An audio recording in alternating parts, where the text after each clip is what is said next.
মদন সিং পূজা আর সুনিতাকে দেখে অনেকক্ষণ তাদের বসিয়ে রাখে। এভাবে দুপুর থেকে সন্ধে হয়ে যায়। ধীরে ধীরে পুলিশ স্টেশন ফাঁকা হতে থাকে।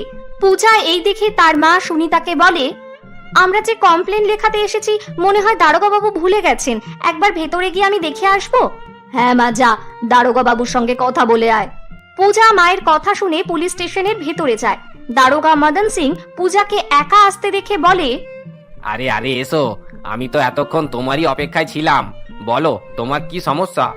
দারোগা বাবু, আমাদের গ্রামের এক ছেলে রবি আমাকে আর আমার মাকে সব সময় বিরক্ত করতে থাকে।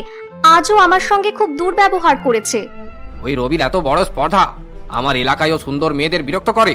ওকে তো আচ্ছা ভাবে সায়স্তা করতে হবে, কিন্তু তোমার এত বড় হেল্প করব, তার বদলে তো আমার কিছু চাই। দারোগা বাবু, আমরা অনেক গরিব, আমাদের আপনাকে দেওয়ার মতো কোনো সামর্থ্য নেই। যার বাড়িতে এত সুন্দর মেয়ে আছে